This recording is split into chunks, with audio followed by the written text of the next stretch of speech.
is changing everything. Our businesses are using it. They may not even know and they're not telling us. Our partners are using it. They may not know and they may not be telling us. The bad actors are using it. They're definitely not telling us. Things are going so fast. 2 weeks in AI world is now like 2 years in the past. Whenever you use AI, say please and thank you, because when they become our overlords, they'll remember that. I don't know if you could see me, but I just shivered when I heard that.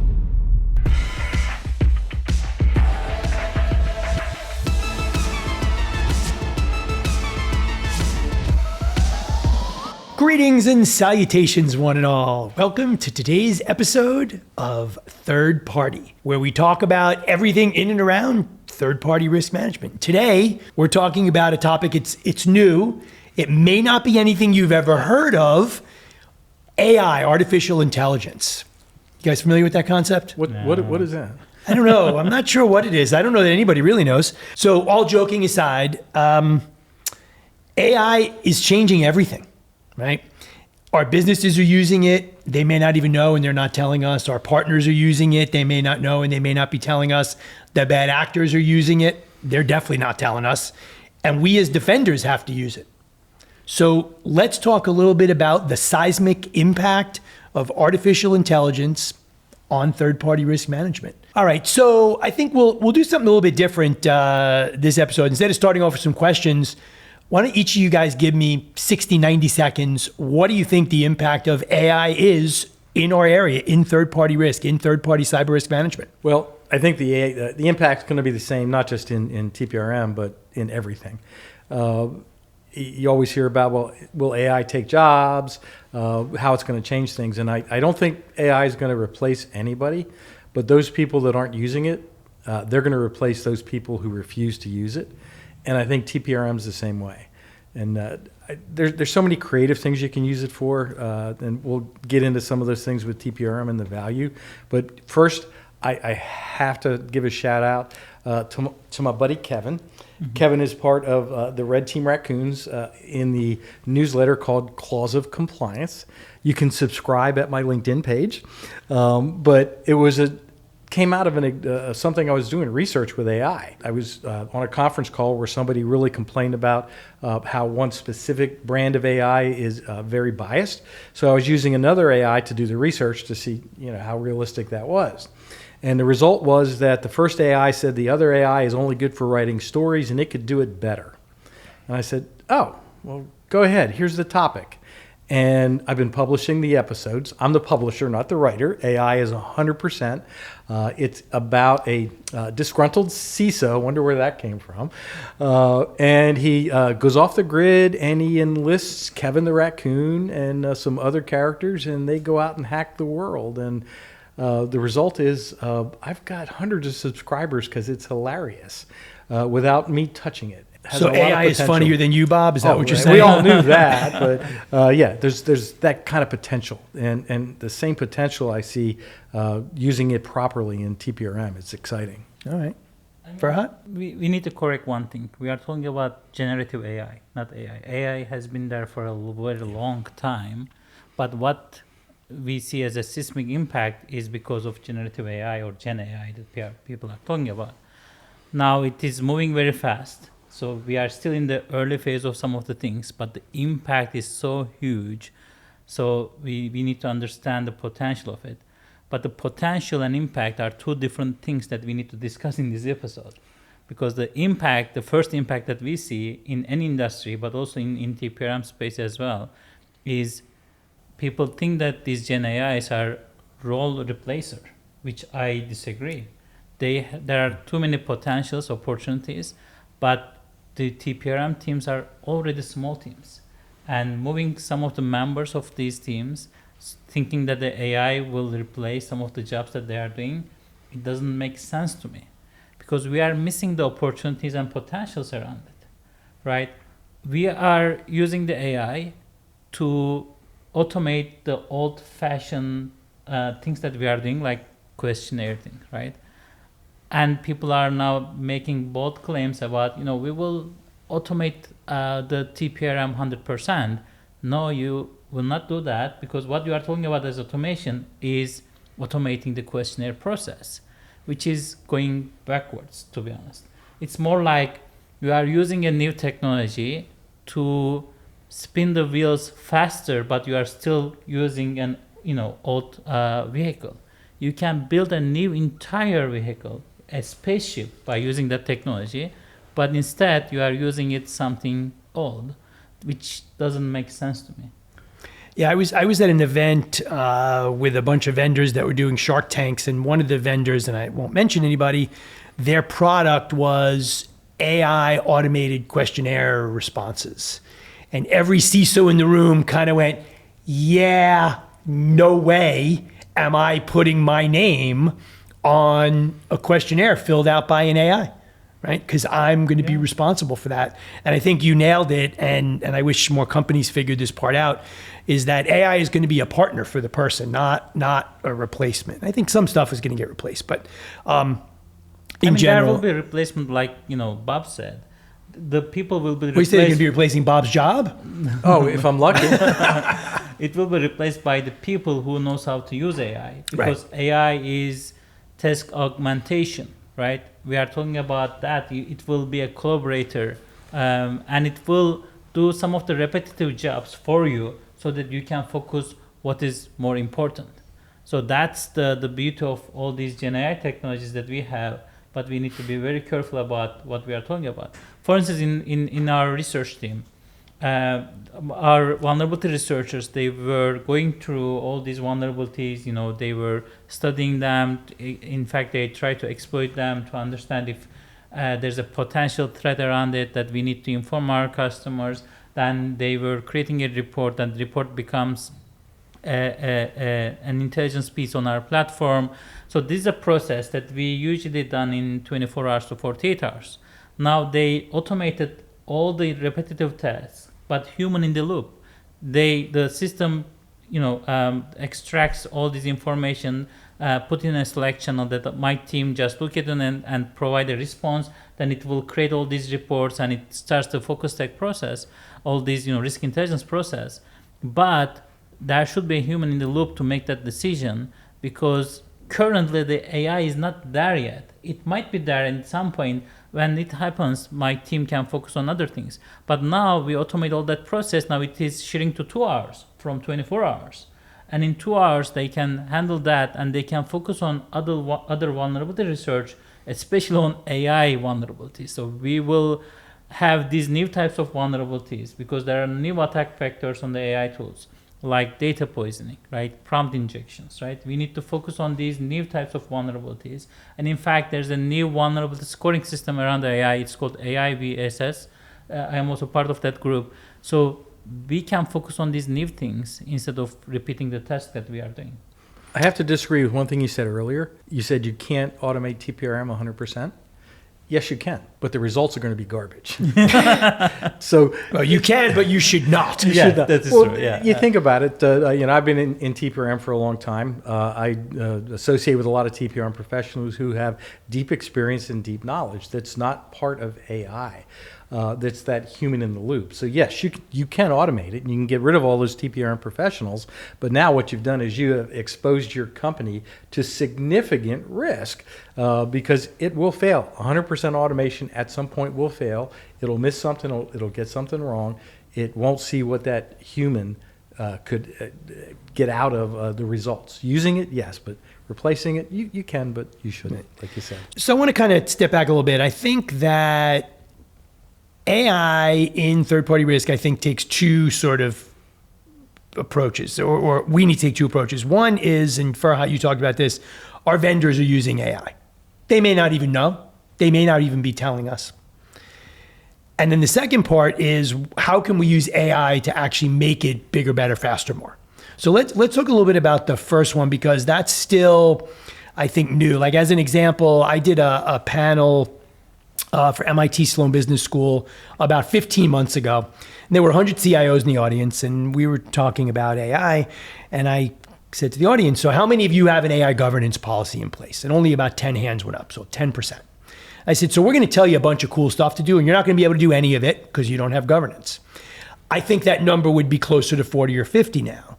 But this is still really a moving target, right? So where do you guys see the biggest issues, challenges, risks of AI in our vendor ecosystem? risks, challenges, that's a really broad question. On purpose. Yeah, so the first thing is those governance councils, just because they exist doesn't mean they have value. They're trying to govern something they don't understand. They don't know how to assess it. And it is creating a much longer loop during third-party risk management that you have to involve that AI governance council because of you're trying to do what is compliant and to do that governance, but it's failing. And I'm all about tempo of the battlefield. We're in a battle, and our battlefield is the bad actors are going after our third parties, and they're starting to use AI. They're going to do that. So how do we respond? We put in things like governance councils that don't know how to do it, that makes things go longer. While bad actors, they don't go to a governance council. They just come after us. It's that simple. And I know earlier you said that our vendors may be using AI. No, they all are. Oh, yeah. That should be the assumption. Yeah, 100% of this them is using assumption. it. Yeah. And you may not know it, but every one of your software as a service providers that you have, they've all added AI, whether they've told you or they haven't. And it might be good, it might be bad, it might expose your data, but you don't even know that. And then, the bigger problem is, I think we talked about it in an earlier episode, we mentioned shadow AI. It is significant. And to be able to balance the use. So I'm a big believer that AI has tremendous potential. Therefore clause of compliance. But the bigger picture is to, like you said, the human in the loop, what you've done, the speed at which you can accomplish things. That's the value in it. But then you have everybody says, oh, well, AI version A. I have to have that because it works better for me. Oh, I need to have B. I need to have C. I need to have all three. And so now, from a CIO perspective, how do you manage that? In your own environment, that's challenging, number one, because, let's just block AI until we assess it. That's not going to work. Yeah, that's funny. You're funny. I know. Blocking stuff. It is, but you block it and everybody figures out a way around it. And, we all know that. So, just from a CIO perspective, it's challenging. Now, as a third-party risk manager, take that times 1,000. Now it's exponential how that shadow AI is going to affect you, especially if they're using AI on your data, and most people don't know what data you're giving vendors anyway, and now they're playing with AI on it. It's just the risk profile just explodes. So that's the challenge. Right. I mean, the Gen AI is going very fast, and you need to also act fast. But all these AI governance committees, they slow things down too much, to be honest. And as you said, sometimes they don't know what they are governing. And it is understandable. Yeah. It's a very new technology that people are very, having very hard time to understand it. That's why it's going slow. And in fact, we were discussing that over the dinner with Bob.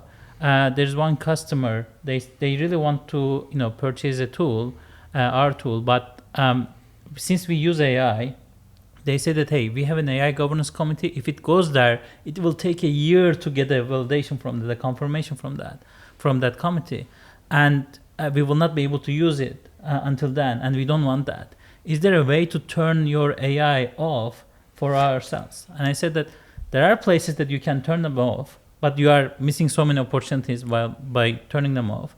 But there are places like we use AI to understand these open source intelligence that we get around better. Like we put dark web posts into an LLM, and LLM shoots out what that post is about, what is the threat level, which company might be affected, which industry might be affected, right? In the past, you have to use human analysis for that. Now we use LLM. And we use that intelligence to assess the vendor, and whoever monitors that vendor will get the same information. I cannot turn it off for you. But they said that, hey, I need to look into that for more details. Can you give us a detailed architecture? And I said, no, it's an intellectual property. I cannot give you the whole thing, right, but I can give you a simplified diagram. And I provide the simplified diagram, and they presented their AI governance committee. Somehow they were able to convince them it's not, something that governance committee should look into, and we got approved. But that was a very painful process to go through. And that governance committee, if they said that okay, they use AI and that will impact all this risk intelligence that we are getting about our vendor, so we should look into that in details. It will take a year to get that tool in your system, which doesn't make sense. That is hurting the industry. So, first of all the TPRM professionals should assume that their vendors are using AI. There is no other way around it. It's the life that we are living in now, and we need to look into those things very carefully. But of course, we need to have this assumption. It's like asking, hey, if there are any sharks in this water. If the water is salty, there are sharks. So we need to just assume that and go for it. Yeah. I actually got scuba certified about 4 months ago, and somebody asked the instructor if there were sharks in the water, and she said, well, let me see. And she put her fingers in the water. She said, water's wet, there are sharks. Right? And that story you shared is interesting, because I have a friend of mine who works for a company. They actually had to fire one of their customers because the customer's AI governance said anytime the algorithm changes, you got to run it back through the committee. Those algorithms are changing thousands of times a day. Yeah. And they did not understand that. And I think it's this kind of knee-jerk reaction. You talk about banning. Anytime we're going to ban that. Good luck with that, right? Yeah, good luck with that. It's never worked. No. Yeah. They always will figure out a way to get around it. Locks only keep honest people out. Yeah, exactly. Right? But I want to come back to something you said earlier, Ferhat, when you were talking about sort of Gen AI versus overall AI. I actually am going to push back on that, because I think it's more than just Gen AI. Think about all of our vendors that are making business decisions based on machine learning and algorithmic things and agentic. And those things potentially might have an impact on their resilience and therefore have an impact on me. So Gen AI is the one that gets all the buzz, as per Bob's shirt.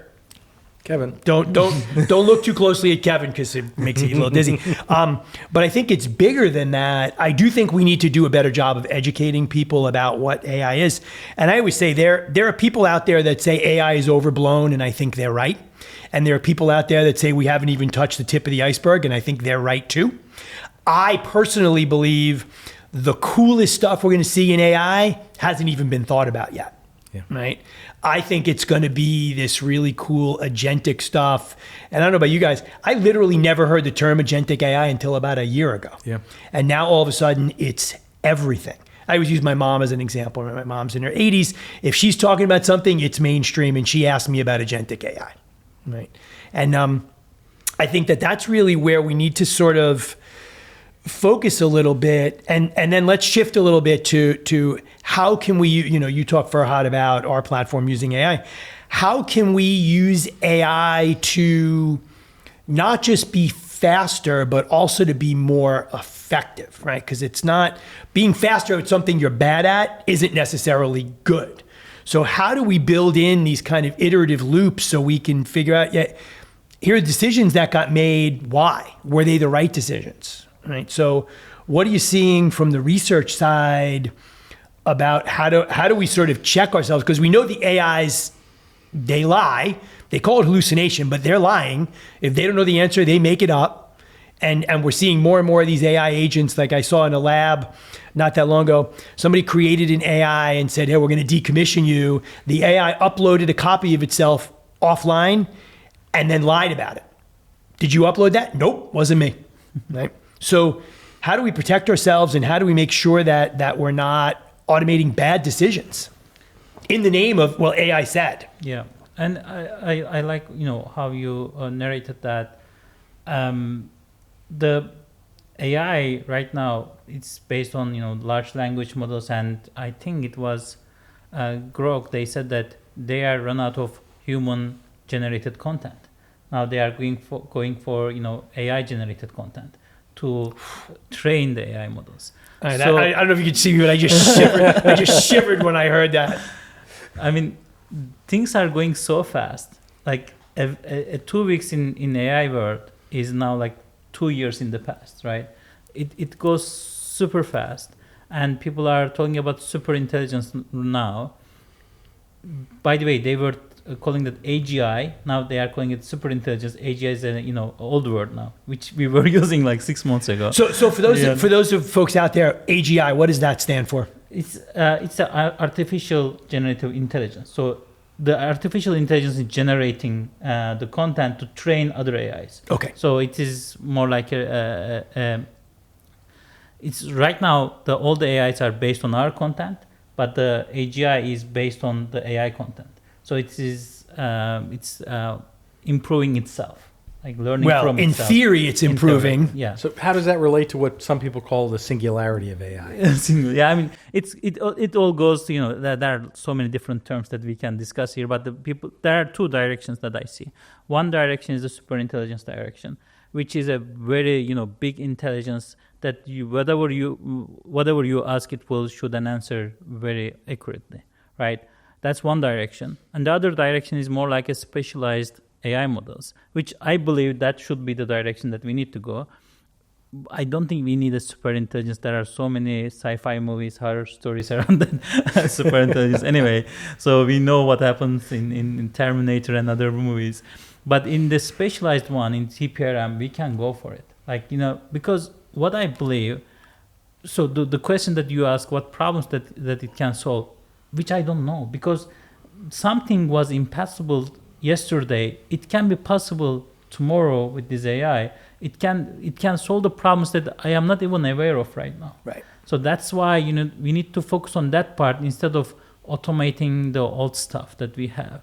So that Right. should be the Tell direction. me something I don't know about something I don't know about. Yeah, exactly. Mm-hmm. It can make the unknowns known so that we can focus on these new known parameters, these new known risks that we can go through.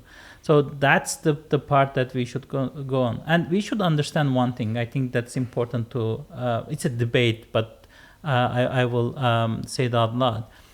Gen AI tools are prediction tools. They are not actually intelligence. So people humanize these things. Even like this hallucination thing, one guy said that, hey, we also have assumptions in our lives, so they are making an assumption or they are dreaming. No, they are trying to figure out, they are trying to predict which answers make you feel better, right? So there was a huge discussions around, GPT-5 around it. They've already become human if they're trying to answer questions to make people feel good. No, right? Your friends shouldn't do that. If you treat an AI like a friend, your friend will say that, hey, you have that one hair string up, it doesn't look good, right? But the AI will not tell you that if you don't ask that question. So that's my point. People should understand what AI is trying to do. That's how it is designed to do. But we can redesign it for our own purposes on TPRM space. And I am sure Bob can talk more about the operationalization of that. That's a very difficult Try that one more time. Yeah. Operationalization. I'm not. There you go. Yeah, I'm I not hate even that gonna, word. Yeah, Yeah. I'm not going to say it. I feel like that didn't used to actually be a word, and now all of a sudden people just strung together.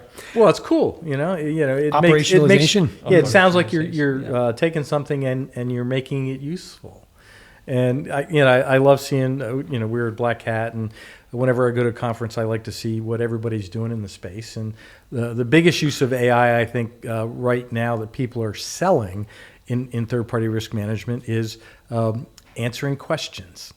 Automating that questionnaire process. And we've already discussed that, automating a bad process. So where do you see opportunities, Bob, for AI in managing third-party risk? And where are people using it and where is it not good? Yeah, let's talk about that. I do see a lot of opportunities and we're using it, but I go to a lot of events. We're just a Black Hat, and I like to see what people are doing around this. And one of the biggest things I see is that, use AI. We're going to put an agent in here, and we're going to automate the questionnaire process. And we've already talked about that. That's automating a process that's not valuable. But a lot of people still, that's their process, so that's why they buy. But here's the challenge with that. If you look at, okay, so how are we going to train that? And, that's easy. What you do is you take all the questionnaires that you've ever Anything answered. that starts out with, that's easy, makes me a little concerned. It should be, because you upload all your old questionnaires to train the model. And then essentially what they do is they automate, they try to automate screen scraping, because one of the challenges is, as a vendor, when you get assessed, it could come in a spreadsheet. Right. It could come in dozens of different platforms where you have to go out. So they try to make that work. And all the questions are just a little bit different, just different enough to not make the answer. Yeah. So that's what you do. You train it on answers that you've given in the past. Well, there's a problem with that, is that the answers you've given in the past are point in time. They change as well. So you're training it on your own data so you feel comfortable because these are answers that we've given. And now AI is trying to interpret that. And when you have 3 or 4 different spreadsheets that you've used before, and they may have conflicting answers in those because different people might have answered them, let's hope that AI interprets that correctly. And you do that automatically without human intervention. And now what you've done is you've outsourced your risk management to a model that you really don't know how effective or how good it is. Have you tested it? And well, it's too easy. We don't have time to test it. We're going to turn it on, and we're so overwhelmed with all these assessments, we're just going to start using it. And that's risky. So let's actually talk a little bit about deterministic versus non-deterministic AI, right? So the assumption is that if you feed the same data in, you will get the same results. Is that in fact true, though? No. We have tested so many Gen AI models. It's a definite no. Well, that's a huge problem, because then companies or organizations are making decisions based on different outputs. Is that something that can be fixed, or is it a byproduct of what those models do? I mean, it depends on the answer that you are looking for. Like if the answer the right answer, if if the answer that you are looking for is a binary answer, the Gen AI models might provide the same answer all the time. But it is an interpretation of some sort of a data, then the output might change based on whatever you are putting input. We tried it. We put the same input all the time. On the compliance side, the answers are different. They are close to each other. Like people read it will get the same meaning out of it, but the answers are different. They are not the same. Well, yeah, and most questionnaires, they'll start out with a binary yes/nos, but the yes/no usually drives either a subset of questions or more context, that it's starting to ask those more difficult questions. It may ask, well, you have to attach an artifact. So now you're assuming that AI is going to be able to interpret all that the way you're expecting. And it's got to pull the blobs out, and then structured versus unstructured, and hybrid data, and all that eventually stuff. it may actually work when AI gets to a point. That does not fill me with a lot of confidence. Eventually it might work. Well, no, I think it will work. I mean, we are talking there's about... confidence. I like that answer better. I mean, the automation of questionnaires by using Gen AI models is a low-hanging fruit, and it will happen. It can happen in-house. You don't need a vendor to do that. You can also do that in-house. Exactly. But the problem is that you are outsourcing not the risk management, the questionnaire management to AI. And I'm okay with that, but it's not risk management. We should just address that. It's the questionnaire management that you are outsourcing to AI. Now, it's good that you are putting that work to AI. Now, what are the opportunities that you can do? Because that questionnaire management thing was taking too much time. You didn't have time to focus on the important things, the real risk management things. Now you have time.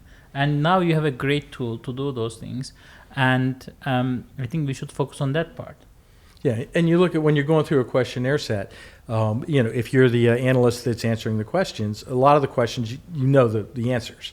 It's when you get to one that is worded strangely, you're not quite sure what they want, that if you let AI do that interpretation, that's where it's going to be problematic. What we've done is we've taken all our old questionnaires, but we also take all of our policies, all of our control testing, everything that we do internally, that when we're answering questionnaires, if we run across that, we use AI to query that information to point us to the answer, but then a human looks at that answer. Where did it come from?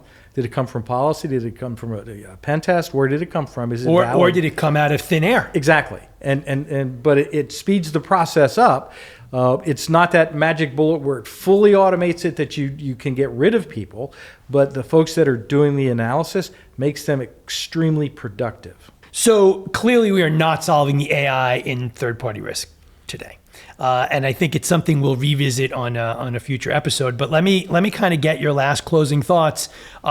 Give me one area where in the next 12 months you think AI is going to cause a paradigm shift in third-party risk management. High-profile incident risk management, right? So there are incidents like I'm going to give the same example. Let's say there's a vulnerability exploited by threat actors.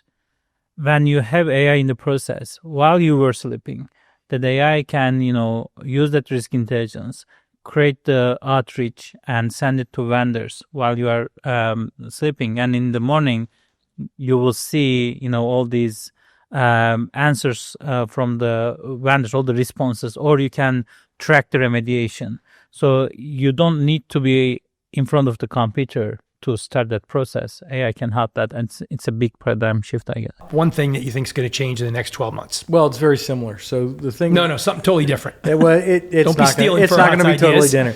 It's the ability to take all the data that Ferhat was just talking about, all the signals, all that noise, and to be able to connect dots that humans may not be able to connect, to be able to see around the corner that, it sees something because of all this information that it has, that there may be a problem that goes into that incident response you talk about.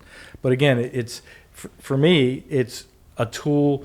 It's not going to go out and solve the problem for me, but it's going to help identify it that we can address it. All right, awesome. So we'll definitely revisit this probably multiple times down the road. Yeah, So thanks, guys. And whenever you use AI, say please and thank you, because when they become our overlords, they'll remember that. Yes, but Sam Altman says every time you I say don't care please, it about costs that. millions of dollars I in don't processing. care about that. I care about them taking care of me when they're my overlords. I agree. I did tell ChatGPT to stop being so sycophantic. Although, to be fair, I do every response it comes back, it starts off with, yes, Your Excellency. Cyber risk teams are understaffed and overwhelmed. Black Kite helps you scale without throwing headcount at the problem. We automate third-party cyber risk assessment in a way that actually saves you time without sacrificing trust or defensibility. Learn how at blackkite.com. So, as always, we always talk about some recent research, and I always want to get your guys' feedback. So there was a report that came out, 2024 Compliance Week and GAN Integrity Report found that only 6% of organizations have oversight of how their vendors use AI, and only 8% are calling their own AI governance mature. Thoughts? Statistics. Try to be positive, Bob. Statistics. I think 6% is a little on the positive side. Okay. I was going to say you think 6% is too low. I agree with you. I think I think 5% of those people are lying. Yeah, and well, they 5% of the people think they do, when in reality they don't. I think I have a good understanding in our organization, and but I'm also aware of I don't know where it all is being used. I discover things in different meetings that people mention something that, I didn't know about that. Right. So I think those numbers are low, and I don't think anybody's has mature AI governance simply because of what do you govern against? You look at all the frameworks. I did some research last year in October, and how many AI compliance frameworks there were, and there were 16. Now And that's just getting started. Yeah, now there's over 50, and they all have a different viewpoint, different point. In Australia it's very technical. In Europe it's about bias. It's challenging. So to say that you have a mature process when the compliance frameworks around AI is extremely immature. That's the challenge I have with that. Let's face it, I don't even think that many organizations are good at governance across IT, let alone this specific thing, which is changing. Ferhat made this point, right? How fast it's changing. It's fast. So what are your thoughts on that? Those data points, Ferhat? I mean, the numbers might be higher now. I think I don't know the exact date of that report, but it's it's a fast-pacing environment. But I think we need to redefine the word mature, because here in this fast-pacing environment with Gen AI improving, every other week, you cannot be mature. Like it's impossible to catch that thing. Like Gemini, for instance, they had 1.5, then 2.0, and now 2.5, and they already retired their old model. And they said that they are not going to provide support for the old model. That old model was not there 2 years ago. Like it's very new actually. Right, it's embedded in people's processes. Yeah, but now they are removing it. So the AI governance will not be able to get that nuances, that fast-pacing things going on, and we need to change the definition of that AI governance committees. They cannot be governing all these technical details. It's almost impossible, and we need to redefine the maturity over there. Well, I think we need to get rid of maturity models altogether, which Yeah, is maybe. it's another podcast. I won't disagree in theory, but I do think that there is benefit to assessing how scalable and repeatable our patterns are. And I think that's where maturity models can be useful. I think when you start scoring them and reporting, well, we're at a 3.22. No, you're not. You're at a 3, maybe 3 plus, maybe 3 minus. But I do think that there is some value in understanding the processes that you go through. And you gave a great example earlier of a bad process. Those are not the ones you want to continue to go in. But we do need to figure out, how are we assessing the risk? How are we assessing and matching that risk against the business benefit, right? We may be willing to accept a higher level of risk if the business benefit is potentially very high. And I feel like too much of it now is the same thing we saw with early cloud, which is, there's no way I'm moving my stuff into the cloud, right? And we saw companies, and then when we kind of hit that little precipice, now no one has that discussion anymore. And I think we're going to get that way with AI. The problem is it's moving way faster than cloud ever did. And I feel like we're always going to be caught behind. It's moving faster than anything in technology ever has. But that's a symptom, right? Or not a symptom, but that's a common thing. Cloud was faster than anything else. If you look back to old Moore's Law, right, which is sort of deprecated to a certain extent, but not really. So I feel like you're right. And to the point that the AIs are training the AIs. So I think we're going to start to see even more rapid acceleration. And, I'm a little afraid, but if you read anything about quantum computing and qubits, Moore's Law is out the window. Yeah. And the thing is that when it comes to AI, people already stopped thinking about it. They are just executing it. Yeah. Yep. They should just stop. Because they don't want to be left behind. Yeah, that's the problem. Like the nations there's an AI battlefield out there that no one wants to be behind. So they are just moving forward without thinking it. I think we should take a breath, and we need to think about it. Should we do it? Something that we're past that. Nobody's thinking that. Yeah, I know it's too late for that, and that's worrisome. That's the scary part. It is. All right, awesome. So again, we'll tell you, data is good. Make sure you contextualize it within your business model before you make decisions. Want more behind-the-scenes takes on what's changing in cyber risk? Connect with us on LinkedIn. And don't forget, subscribe to Clause of Compliance. So now we move on to one of my favorite segments on third party, love it or hate it. So I'm going to read 3 statements one at a time. We're going to vote love it or hate it, and then we're going to talk about each one. So first one, AI generated reports are much more trustworthy than human ones. Okay, Bob, I don't believe you believe this is true. You don't? No, I do not. All right, so let's hear it, Bob. So AI reports may be wrong, but I think they're more trustworthy than humans, because humans will color the reports to say whatever they want. Well, but we talked earlier about AI telling you what you want to hear. Bob, your hair looks great. I didn't say that, the AI did, so you believe it. Yeah, of course, it always is right. Ferhat? Well, it really depends on when this episode will be aired. Because in the future, we will come to a point that AI-generated reports are more trustworthy. But in this current state, I think we need to, have a human to have a sanity check on those reports. Well, I'm not disagreeing with that because I'll give you an example. A platform we use that gives us phishing protection. When it identifies something as a phishing attack, the report that it generates around that and the AI logic and the information it puts in that report is significantly deeper and better than what an analyst could do. It's just better. And I trust it.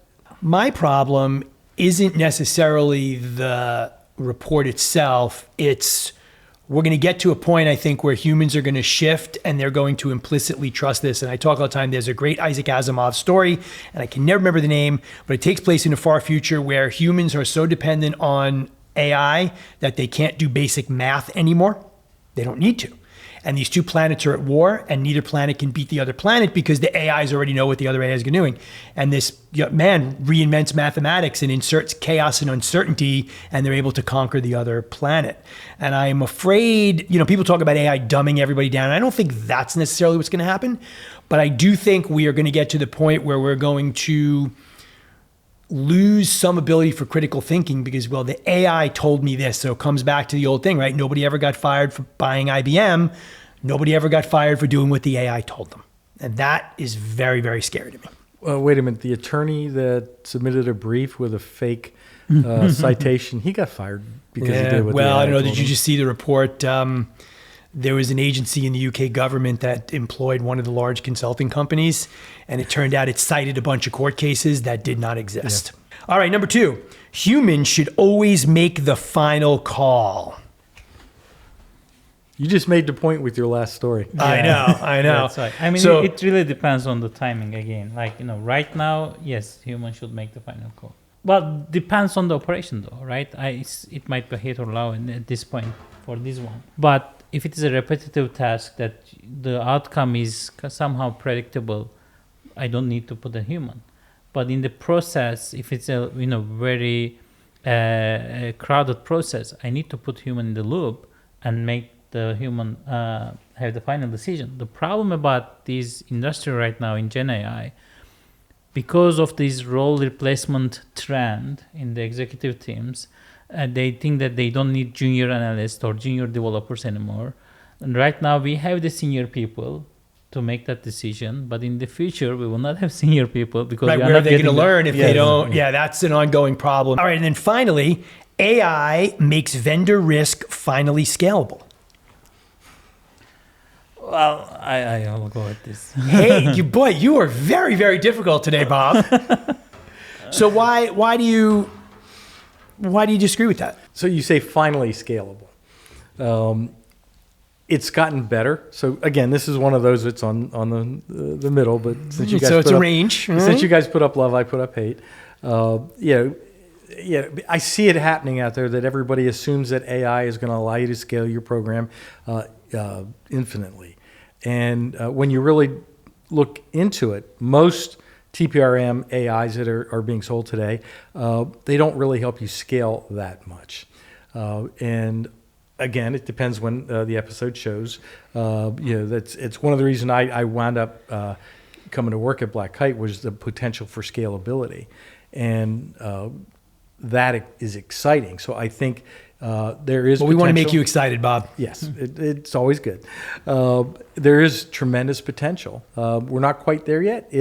Because everybody has more vendors than what their TPRM programs can handle. True scalability would be able to do full TPRM, cyber risk management on every one of your vendors, and we're not there yet. But okay. I think it's. All right. It depends. So maybe if we recorded this next year, you'd have a different answer. Yeah, most likely okay. I will. Yeah. And we don't know currently if AI is helping us to consolidate the vendors or creating more vendors for us. So maybe it is helping on the scalability part, but it's also contributing the complexity. Right. So that's, we are not there yet to answer this question. All right. Awesome. So that's been today's Love It or Hate It. Next episode, we are digging into the dark side of third-party report cards. You will never trust a simple score again. Remember, cybersecurity doesn't thrive in the shadows. It demands daylight. Until next time.